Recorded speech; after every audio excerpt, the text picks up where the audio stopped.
I tap the share button and watch the little heart notifications start to appear. Another perfect post for my feed, our family vacation in Maui, all four of us with sun-kissed skin against a backdrop of impossibly blue water. David's arm is around my waist, his smile wide. The kids, Mia and Ethan, look like they stepped out of a catalog in their coordinated outfits. #blessed, #family vacation, #making memories. What you don't see is that David and I had a screaming match in the hotel room 20 minutes before this photo. You don't see that I bribed Ethan with an extra hour of screen time to get him to wear the matching shirt. You don't see that Mia rolled her eyes so hard I thought they might get stuck when I asked her to stand next to her brother. You don't see that my smile feels like it might crack my face. My name is Hannah Weber, and my online life is perfect. My real one? That's another story entirely. It started innocently enough. When I first joined Instagram 8 years ago, I just wanted to share photos of the kids with my mom who lived across the country. Then I discovered the mom blogger community, and something clicked. I loved the aesthetic of their feeds, the bright, airy photos, the perfectly appointed homes, the children in adorable outfits who never seemed to spill anything on themselves. I started posting more deliberately. A photo of homemade cookies with the kids, never mind that we had to remake them 3 times to get the shot. A picture of our living room, carefully staged, with all the actual living hidden away in closets and drawers. Family portraits where we all wore complementary colors and genuine-looking smiles. The likes started coming. Then the followers. A few hundred, then a few thousand. Brands began reaching out, offering free products in exchange for posts. It felt validating. In a life where I'd given up my career in marketing to be a stay-at-home mom, this new digital identity gave me purpose. I was creating something. I was successful at something. I was envied. By year 3, I had over 100,000 followers and was making decent money from sponsored content. My feed was a carefully curated display of domestic bliss, family game nights, beach vacations, holiday traditions, and my gorgeous, attentive husband who seemed to adore me endlessly. The truth was more complicated. The first crack appeared so subtly I almost missed it. David and I were at Mia's piano recital. She was 12 then, still willing to let me dress her in the floral dresses I bought specifically for photo opportunities. I was positioning her in front of the grand piano, trying to get the lighting just right for a pre-performance shot, when I noticed her hands were trembling. "Honey, keep still," I said, adjusting my phone angle. "Mom, I need to practice one more time," she whispered, her voice tight. "Just one quick picture," I insisted. "Smile bigger." She complied, her face a mask of tension beneath the forced smile. As I lowered my phone, she rushed back to the practice room without a word. David leaned over. "Maybe you should ease up a bit. She's nervous." I bristled. "I'm documenting a special moment. She'll thank me later." He gave me a look I couldn't quite decipher before turning away. The recital was beautiful. Mia played Debussy's Clair de Lune almost perfectly. I recorded the whole thing, posted a snippet with a heartfelt caption about how music fills our home with joy. What I didn't post was how Mia barely spoke to me afterward, or how she flinched when I tried to hug her. I told myself she was just disappointed about the one wrong note she hit in the middle section. The second crack appeared during what should have been a perfect Christmas morning. The tree was magnificent. I'd spent hours arranging the ornaments for optimal visual appeal. The presents were wrapped in coordinating paper, tied with silk ribbons. I'd been up since 5 a.m. setting up my tripod to capture the kids coming downstairs. Ethan, 15 and already taller than me, trudged down with his shoulders slumped, eyes barely open. "Morning, sleepyhead," I chirped, gesturing for him to sit by the tree. "Wait for your sister before you open anything." He grunted, reaching for his phone. "No phones," I said. "Just be present in the moment." The irony of me saying this while setting up a camera wasn't lost on him. He gave a hollow laugh but put the phone down. When Mia joined us, I called for David. He appeared in silk pajamas I'd bought him specifically for this photo op, coffee mug in hand. His smile didn't reach his eyes. Okay, everyone look excited. It's Christmas morning. I directed from behind the camera. The kids dutifully arranged their faces into expressions of joy. David sipped his coffee. After capturing the spontaneous family moment, I joined them on the floor to open gifts. Mia unwrapped the cashmere sweater I'd chosen to match her eyes.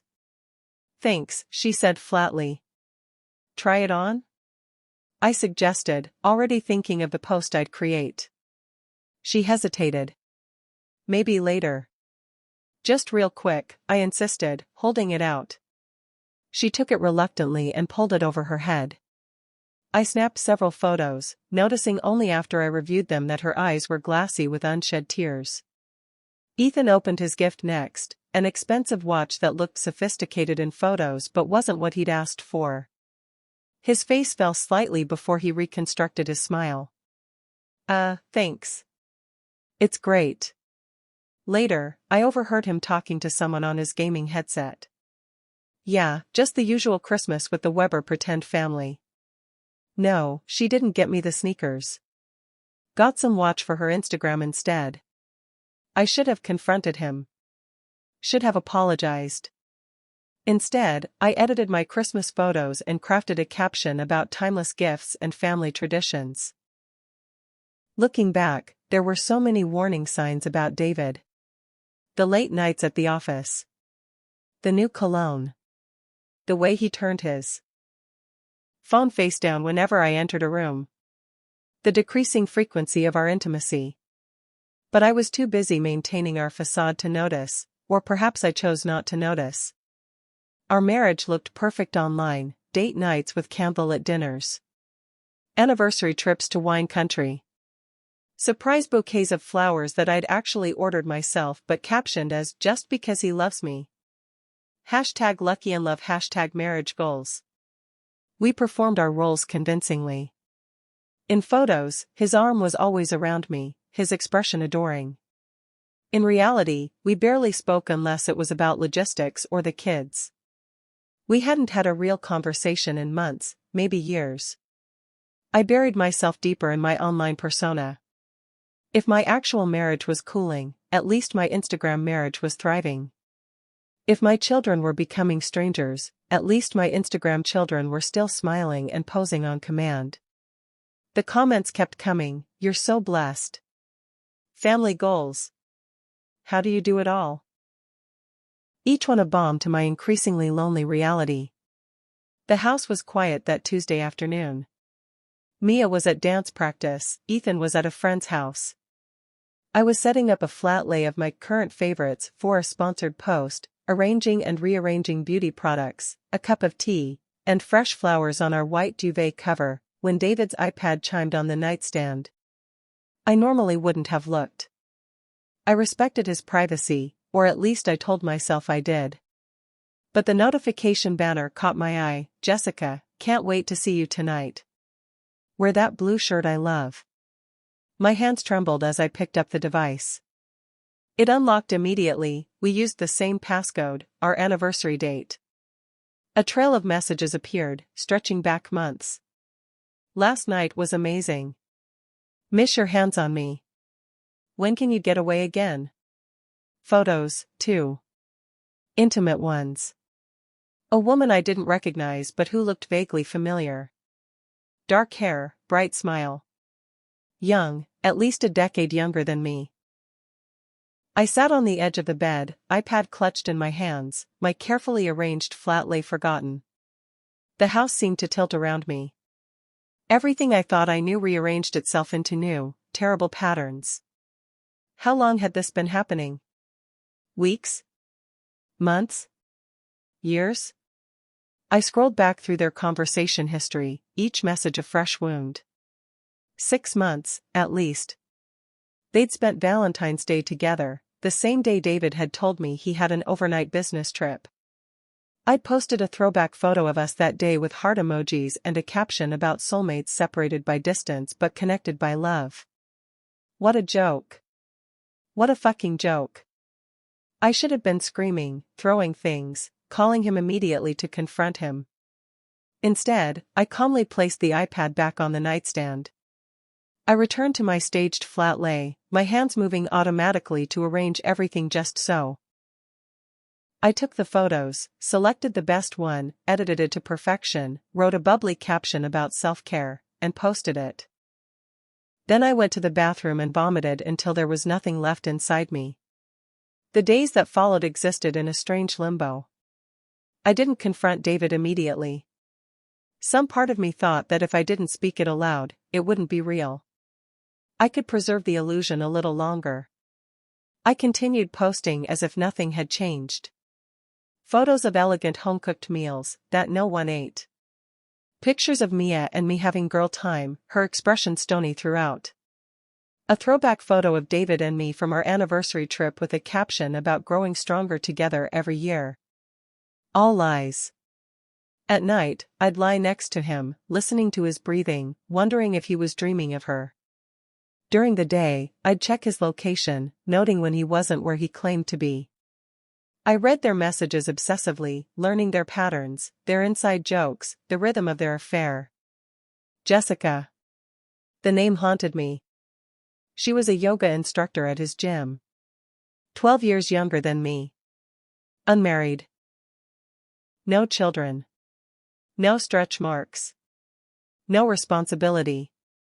Once I knew her name, I found her Instagram easily enough. Her feed was the opposite of mine, spontaneous, unfiltered, full of gym selfies and hiking adventures. In her world, food was fuel, not a prop. Her home was lived in, not staged.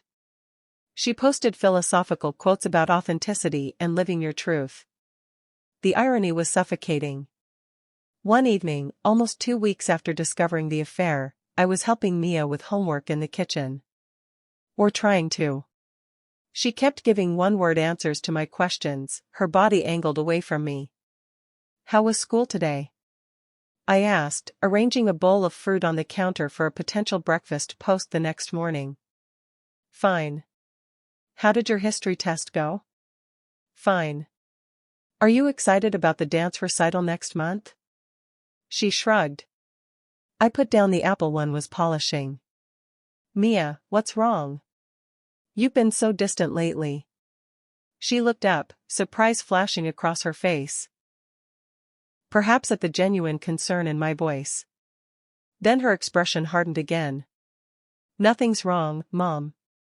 I'm just doing my homework like you asked. But you seem upset with me. She rolled her eyes.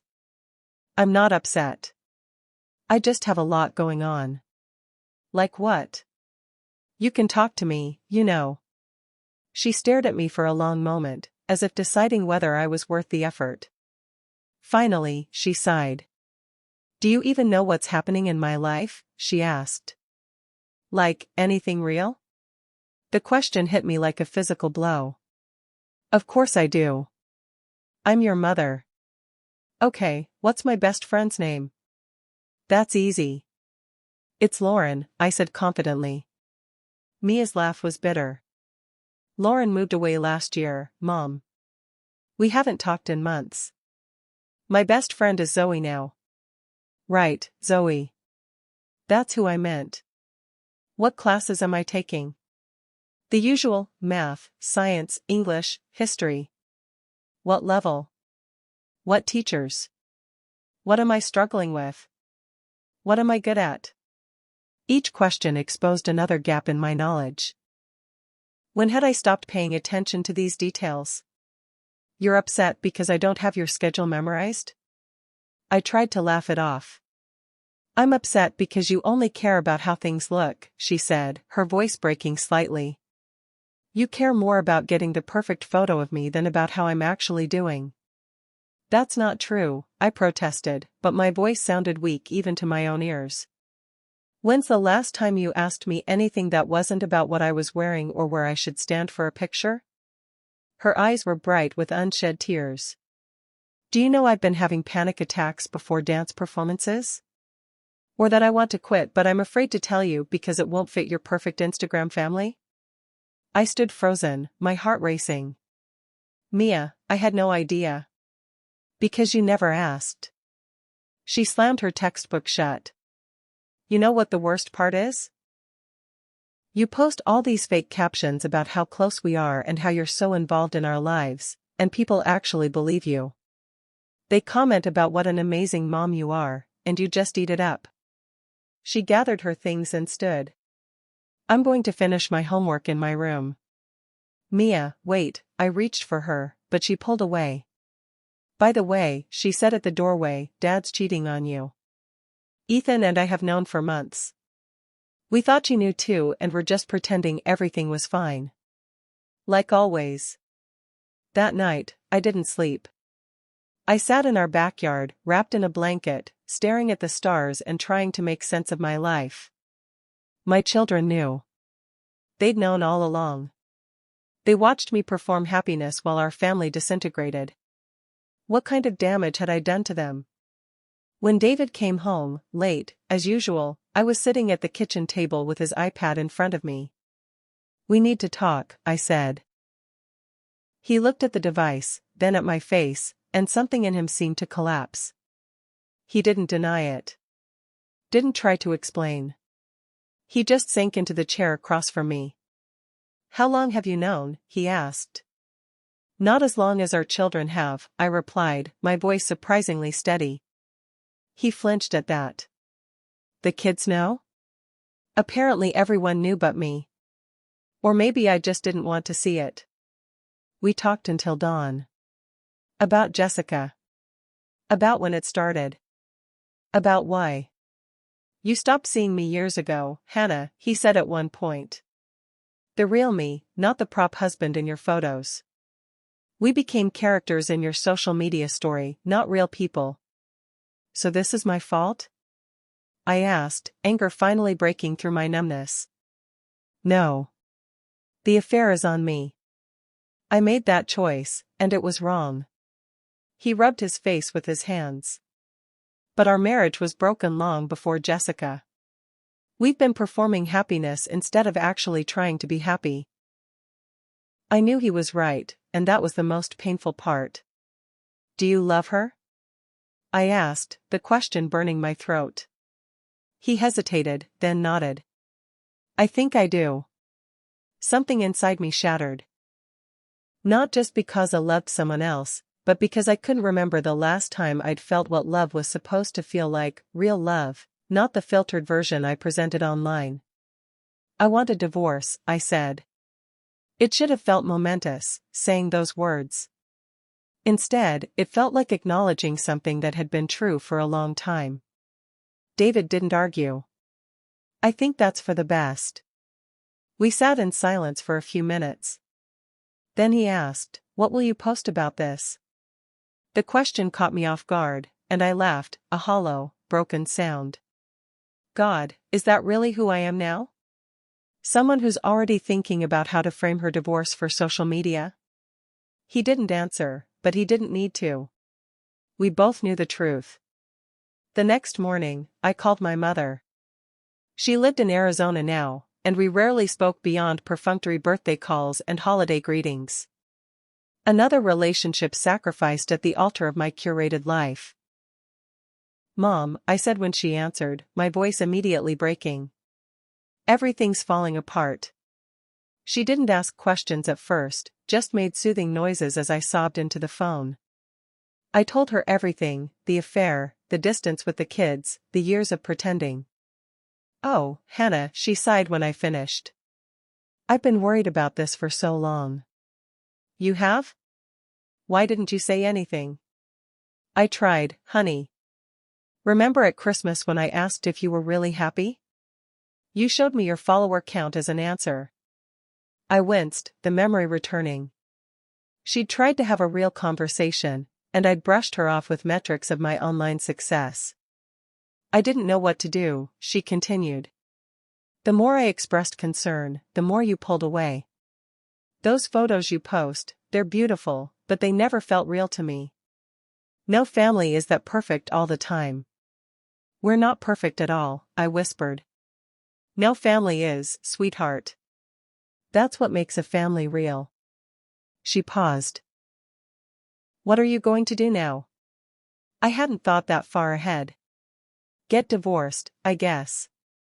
Try to rebuild my relationship with Mia and Ethan. And your Instagram account? I felt a familiar anxiety at the thought of abandoning my online persona. What would I be without it?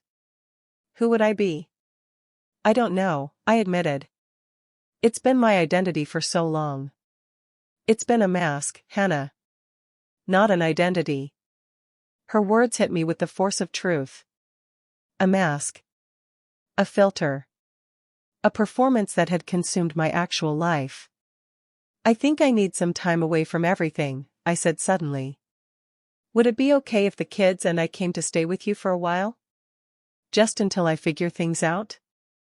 Of course, she said without hesitation. My door is always open. Telling the kids about the divorce was both easier and harder than I expected. Easier because they weren't surprised. Harder because their lack of surprise was a damning indictment of how obvious the breakdown of our marriage had been to everyone but me. Will we have to move? Ethan asked, his main concern practical. I was thinking we might go stay with Grandma in Arizona for a bit, I said. Just while Dad and I figure out the logistics. What about school? Mia asked. You could do a few weeks remote, or we could wait until summer break if you prefer. She considered this. I think I'd rather finish the year here. Her measured, mature response made me realize again how little I knew my own daughter. When had she grown so thoughtful? That makes sense, I agreed. Ethan? He shrugged. I don't care either way. Most of my friends are online anyway. Another revelation. I'd always assumed he had a busy social life because he was often at friends' houses, but perhaps that had been his excuse to escape our increasingly tense home. I want you both to know, I said carefully, that I'm sorry. I've been absent. Focused on the wrong things. That's going to change. They exchanged glances, skepticism clear in their expressions. They'd heard promises before. Actions would matter more than words now. How will this affect your Instagram? Ethan asked with a hint of sarcasm. Hard to post perfect family photos when there's no perfect family. The question stung, but I deserved it. I'm taking a break from posting. Maybe permanently. I need to focus on what's real right now. This, finally, got a reaction. They both stared at me as if I'd announced I was moving to Mars. Seriously? Mia asked. You're quitting Instagram? I'm not sure yet. But I know I need to step away for now.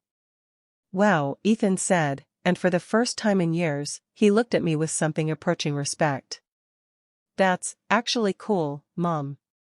A small victory, but I clung to it like a lifeline. That night, I sat on my bed, staring at my phone. My finger hovered over the Instagram icon, that familiar square of anxiety and validation. I had 3 sponsored posts due in the coming week. Contracts to fulfill. An audience expecting the next installment of my perfect life. With trembling hands, I opened the app and began typing. To my wonderful community, I've always shared the highlights of my life here, the beautiful moments that seemed worth preserving. What I haven't shared is the complexity, the struggles, the imperfections that make a life real. The truth is, my marriage is ending. My relationship with my children needs healing. The perfect life I presented isn't real, and chasing that perfection has cost me the authentic connections that matter most. I'm taking some time away from social media to focus on rebuilding what's broken and rediscovering what's genuine. I don't know when or if I'll return to posting regularly. I do know that if I come back, it will be with honesty about both the light and shadow sides of life. ***. Thank you for your support over the years. Wishing you all lives filled with authentic joy, not just the appearance of it. I posted it without a photo, just words on a plain background. Then I logged out and deleted the app from my phone. The withdrawal symptoms started almost immediately. The urge to check for likes and comments. The instinct to document moments rather than simply live them. The habit of arranging objects and people for optimal visual appeal. But alongside the anxiety came unexpected moments of relief. Breakfast with the kids where I didn't once think about the lighting. A walk in the park where my phone stayed in my pocket. Conversations where I was fully present, not mentally composing captions. Slowly, painfully, I began to see my children again, really see them. Mia, I discovered, had developed a passion for environmental activism. She showed me petitions she'd signed and articles she'd written for the school paper. She'd been hiding these interests from me, afraid I'd try to weaponize them for social media content. Ethan, it turned out, was a talented digital artist. He created stunning landscapes and character designs on his tablet. When I asked why he'd never shown me his work, he shrugged and said, "You only cared about stuff you could photograph." Each revelation was a gift and a wound. So much I'd missed while chasing the perfect image. 6 months have passed since that night. David and I are divorced now. He's moved in with Jessica, and while that still hurts, the pain is dulling. The kids split their time between our homes, though they're with me more often. We're rebuilding, slowly. I did go to Arizona, just for a few weeks without the kids. My mother and I talked more deeply than we had in years. She helped me see patterns I'd been blind to, how my obsession with presenting a perfect image stemmed from my own childhood insecurities, my fear of being ordinary, my need for external validation. "You were always seeking approval," she told me one evening as we sat on her porch watching the sunset. Even as a little girl. I blame myself for that. I was too critical, too demanding. I'm an adult, Mom. My choices are my own. Yes, but we carry our childhood wounds into adulthood. Your father leaving, my depression afterward, you never felt secure. Creating a perfect online life was your way of proving your worth to the world. Her insight cut through my defenses. I'd been performing happiness for so long, I'd forgotten how to simply be happy. When I returned home, I found a therapist. Started journaling. Began the slow process of distinguishing my authentic self from the persona I'd created. I went back to work part-time, using my marketing skills for a local nonprofit instead of my own brand. There's something deeply satisfying about promoting a cause larger than myself. The house feels different now. Less like a showroom, more like a home. There are dirty dishes sometimes. Unfolded laundry. Evidence of actual living. Mia has started confiding in me about school pressures and friend dynamics. Ethan occasionally joins me for hikes, leaving his devices behind. We're not a perfect family, we're just a family, trying our best. I haven't completely abandoned social media, but my relationship with it has changed dramatically. I no longer curate my feed or chase engagement. I post rarely, and when I do, it's unfiltered moments of genuine joy or reflection. My follower count has dropped significantly, and that's okay. Last week, Mia asked me to come speak to her environmental club about social media and authenticity. As I stood before her classmates, sharing my journey from facade to reality, I saw her watching me with something new in her eyes, pride. Afterward, she hugged me. "That was really brave, Mom," she whispered. Those 4 words meant more to me than a million likes ever could. I'm not healed yet. Some days I still catch myself arranging objects for non-existent photos or feeling a pang when I see others' seemingly perfect lives online. Recovery isn't linear. But I'm learning to measure my worth by different metrics now, by moments of genuine connection, by small acts of courage, by the growing trust in my children's eyes. My life isn't picture perfect anymore. It's messy and complicated and real. And finally, I can breathe.